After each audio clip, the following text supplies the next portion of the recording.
I will now tell you every single trip I have planned now. Welcome back, travel fans. I'm Morgan from the very unofficial travel guides, and it is time for the final Sunday Sofatime of 2018.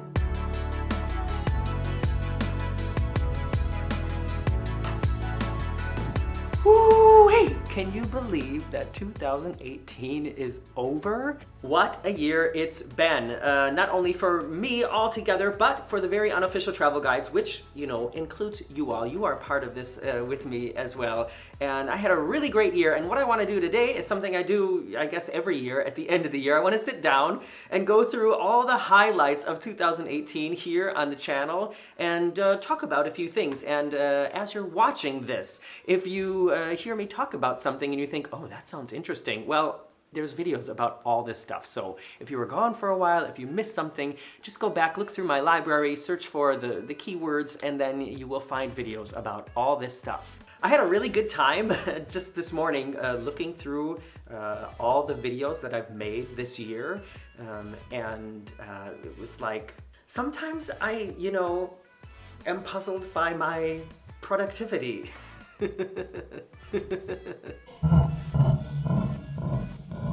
But there were also some things that I haven't thought about in a while, things that happened, things that we talked about here on Sunday Sofatime. And altogether, though, in this video, I'm talking about the highlights of the traveling, like the new stuff that I experienced in this year. And I made a list of it here in my phone, and it begins with a short trip to London, the end of January. So about a year ago, like 11 months ago, I took a short trip to London for my real life job. And because it's Marcus's birthday at the end of January, he came with too. And the highlight of that trip, I think, for both of us was seeing Harry Potter and the Cursed Child, which is the uber long play in London's West End. So it's not a musical, it's a play, which means nobody's singing in it, but it's live on stage, and it's probably like the closest thing that we can experience now to like a sequel to the Harry Potter stories from back then. I mean, I know that they have Fantastic Beasts in the movie theaters now, but that doesn't really include the characters that we already know, like Ron and Hermione and all those. Those people are in this play. So that was a big highlight for us. It's 2 complete plays, so like first act, intermission, second act, and then third act, intermission, fourth act. And the whole thing, it took an entire day. We saw both pieces of it in one day, and our butts were sweaty at the end, but we really enjoyed it, and that was a big highlight of our visit to London. The next thing that happened was I got invited to be a roller coaster tester at the Efteling theme park. They invited me to come and be on the first train of a new, sort of newish roller coaster that they built. What they basically did is they tore down their oldest roller coaster and then they built the same coaster again on its place with modern track, modern trains, modern technology. It's so much better than it was before. And it was just like sort of a dream come true to be like one of the first public people to be able to ride this new ride. And Efteling, they put us up in a fancy hotel. We had a suite. And there's one thing that I remember when we got up early in the morning to go to the event, we were locked out of the park. We couldn't get in. There's like a pathway from the resort we were staying in to get to the front gate of the hotel, and it was closed. There was like a gate there. And so one of you guys, David, if you're watching this, David, thanks again, and please keep in touch. David came and let us in and saved the day for us, so that was a cool thing. Oh, another funny inside note, something that I didn't find out about that until much later was when we checked into our suite, there was like a little care package on the table, and there were certain things inside for like our stay there. And there's this little bottle of soap, and I thought it was shower gel, but it was dish soap. So a lot of people wrote in the comments to that video, don't shower with that.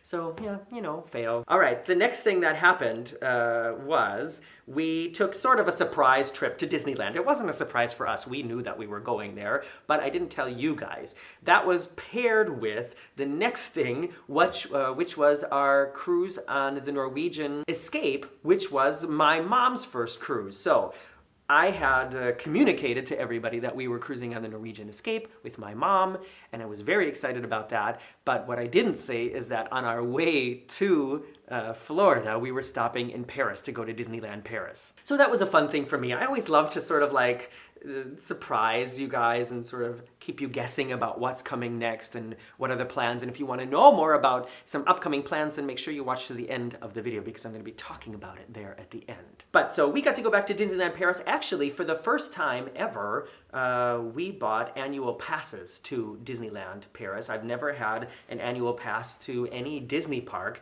And in fact, the last time I had an annual pass to any park was Valley Fair in Minnesota. And that was back, you know, like in the 90s. So it's been a while. It was cool to have, you know, like unlimited access to a Disney park, but you know, it's not the same for us like it would be for somebody who actually lives in Florida, who could just like get in the car and drive there whenever they want.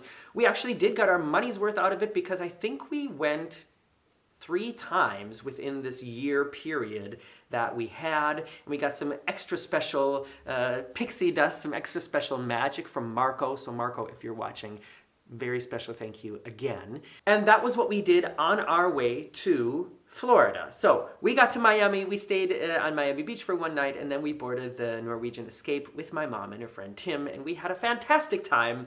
Maybe a highlight of that was actually something that was sort of dramatic, and that was when we went tubing in Jamaica, and this girl, we were with a family with 2 younger girls, and one of them fell off her tube on the rapids and was panicking and screaming, and everybody was fine in the end, but it was a very dramatic few moments. And when I look back at it now, I don't know, it was an interesting experience. And the whole idea that my mom was planning to go tubing with us and then decided at the last minute not to come was like a blessing in disguise because, as I mentioned in those videos, she can't swim. So altogether, though, that cruise was just like a really, really important thing for me, for Marcus and I, because I've been wanting to introduce my mom to cruising for a while. And I think when we first started cruising several years ago, my mom could not ever even imagine going on a cruise. And then the more we did it, the more we talked to her about it, and I think the more that she watched the videos, we finally convinced her to do it, and we had really, really an amazing time together on the Norwegian Escape, and we also got some really special treatment from the crew on board, so special thank you to any of you if you guys are watching. Oh, and special thank you to everybody who sent us like extra love and care packages on board. That was crazy. Moving on, and wait a second, before I move on, remember, if there's anything that I'm talking about now that you want to hear more about, remember, I've made videos about all this stuff, so look for them on my channel.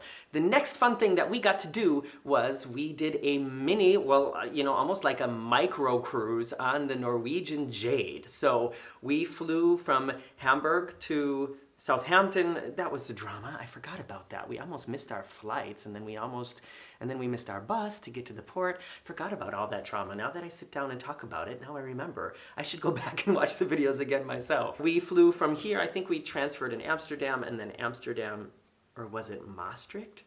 I don't know. We flew from here to someplace else, and then from there to London, and then we missed our transfer bus from London to the port in Southampton, so we had to I think we took an Uber, and it was really expensive, but we made it to the ship, and that was on a Friday, so we boarded the ship on a Friday night, and then we had one sea day on the Saturday, and then Sunday morning we disembarked here in Hamburg. So it was like a micro cruise, and one of the highlights or lowlights, I guess, about that was we got kicked out of our cabin on the final night. And I mean, I guess we didn't like get kicked out, but we could have stayed there if we wanted to, but we chose to move. And if you want to know why, then search for that video on my channel. Teaser! The next fun little thing that I did, and I don't know if this really counts as traveling. I mean, like visiting Efteling, that's not like a trip because that's a thing that we just get in a car and drive there. So it's not like, it doesn't feel like, taking a trip, like flying to Paris or flying to Miami does. But the next thing we did, or the next thing I did,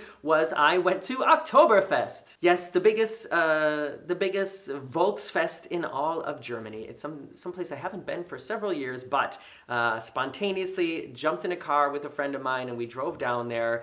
And I made a whole video about it, and actually strangely enough, I did not drink a single beer while I was there. But it was mostly because I felt like I was working, like I really wanted to make an informative video about what it's like, things you need to know if you're going to visit there, and I felt like if I had started drinking that I would have sort of lost my train of thought. It probably would have ended up being very entertaining, but much less informative, and that was my goal. And also I was hanging out there alone, so I don't know, I wasn't in the mood at that time, but that doesn't mean that I won't do it again. The next thing that happened was something that also was really exciting for me, but before I get to that, please forgive me for doing this again.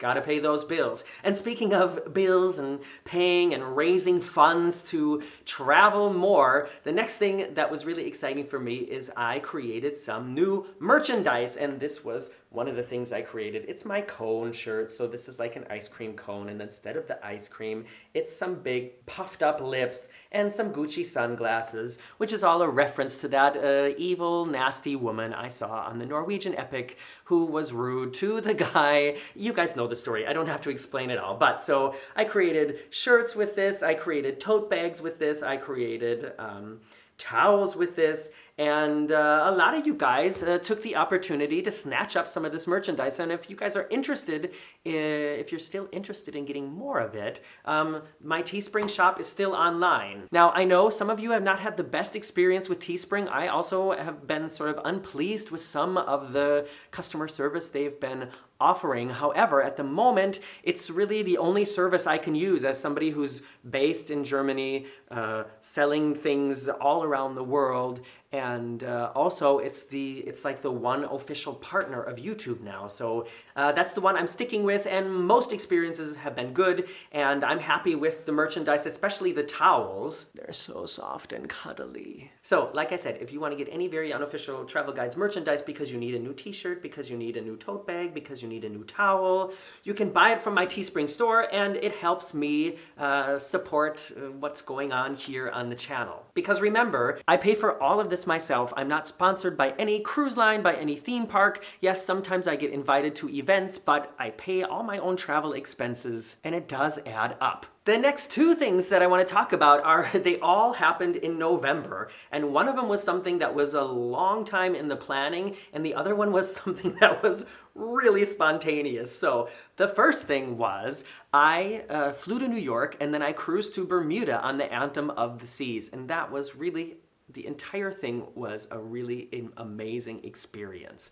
First of all, because I had no idea I was going to do it until exactly a week before I left. So I think the Friday before the Friday that I flew to New York was the day that I booked the cruise.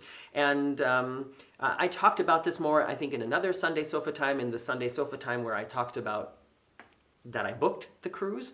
I originally had been planning to burn off a ton of overtime at my real life job and take the entire month of November off. But then because of some projects that were going on and some deadlines that I wanted to meet and some things that I really wanted to be involved with, it looked like that wasn't going to work out. So I didn't make any plans. I didn't book anything for the beginning of November because at the end of November we were going to Disney, and I'm going to talk about that in a second.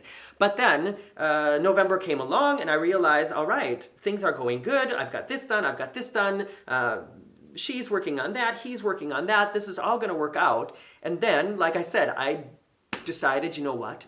I'm gonna do it. So I started searching through cruises. I looked at what was available for that time frame, and I picked a cruise leaving from New York, from Bayonne to Bermuda, and on the Anthem of the Seas. And as you've been seeing in the videos, because not all those videos are online now, but I hope that the amazing time that I had, the amazing experience I had on board, I hope that that's transporting out to you as well, and you guys are really enjoying watching those. And as you've seen, the absolute highlight for me was the Ripcord iFly skydiving experience. I can't say enough about how much fun I had doing that, and how, yeah, just what a crazy experience it is. So go back and watch those videos, and stay tuned because there's more videos coming from that trip as well. The next thing, and actually the last big trip that happened this year, was something that was really, really special to me. Something that we were planning like like a dream come true, basically, something I've wanted to do for so long, and that is Marcus and I made it possible that my nieces and nephew could come to Disney World with us. And after we got it organized that they could come, then my mom, so grandma, decided to come, and my sister and her husband as well. And it was like a mini family reunion, because my brother and his wife, they couldn't come down, but all together, for me, it was mostly about the kids, and the fact that my mom and then my sister and her husband came with was just an added bonus.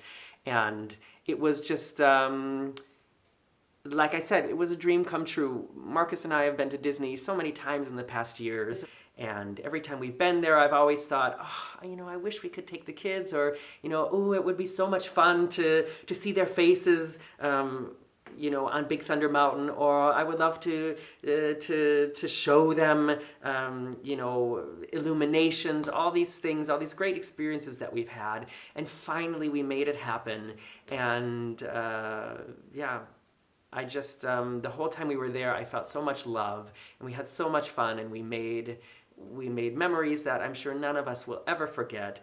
And although I was really stressed out for the entire time, just trying to make sure that we stayed on schedule and got to see everything that we wanted to see. And when I say we wanted to see, what I mean is everything that I wanted everybody to see, because, those kids, they didn't know really much about what was there. So I was like, being tour guide and trying to remind everybody, yes, yeah, I know that's really cool, but if we stand here for any longer, we're not going to be able to see this, and that's really cool as well. And so I was kind of stressed out the whole time, but now, in hindsight, we've got all these fantastic memories that I keep replaying through my head. We've got some great pictures, some great videos, and there's going to be a lot of that stuff coming up in the new year here on the Very Unofficial Travel Guide. So if you haven't subscribed to my channel yet, then please do that.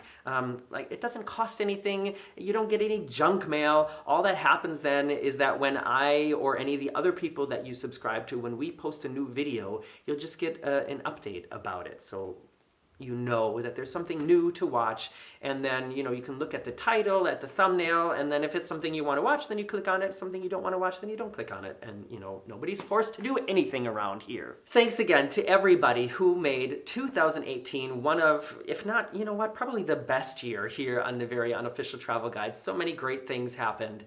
I had such a great time. You guys are all a part of this. Your support of just, watching the videos, clicking on like, sharing the videos on your social media to help other people plan and enjoy their journeys. All that helps grow the channel, grow this community, and that also makes me feel really loved and really supported, and it's a great thing. I really look forward to 2019, and as I promised, I will now tell you every single trip I have planned now, or every single trip that I've got booked for 2019. Are you ready? Nothing. I don't have anything booked yet. I don't have anything booked yet. Marcus and I are still trying to figure out, the general idea of what we want to do, and then figure out when we're going to do it. One thing that Marcus has been really talking about, and I think that this would interest my mom as well, is doing a Panama Canal cruise. Here I am asking you guys for your experiences again. If you've been on a Panama Canal cruise,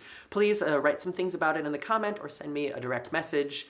So we just know what are the things that we should look for, big ship, little ship, ports, things like that, because we might be booking it. I would love to do a transatlantic again, but I don't think that we would do a transatlantic cruise and the Panama Canal, so I don't know. What do you guys think when we're weighing up that decision? Should we do a transatlantic or should we do Panama Canal? There's so many decisions. There's something that feels kind of freeing, kind of liberating at the moment of, having the whole year in front of me and not have any plans yet, because then I feel like anything that comes up, it's still a possibility. And if I had 2 cruises already planned and then a Disney trip planned, I would be like, okay, well, there's nothing else to plan now. So I guess I enjoy, having those options open, but I know that other people, they've got cruises already planned for 2020, and yeah, I can't do it that way because then I feel so locked in. Oh well. Now would normally come the time on Sunday Sofatime where I comment on your comments, but this video has already gotten so long and I need to keep it a little bit shorter just because I've got so much to do before I get this online. So starting in the new year, I will be back here in front of the red sofa. I will be commenting on your comments. There's going to be a lot of fun travel-related stuff coming, Anthem of the Seas videos, Bermuda videos, and then all those Disney videos are coming too. And by the time those Disney videos start going online, I'm pretty sure that I'll know what the next trip is going to be. So we'll be talking about that as well. And I look forward to sharing it all with you in 2019. You guys have a fantastic end of your holiday celebration, a fantastic New Year's celebration, and I'll see you soon in 2019. Bye-bye.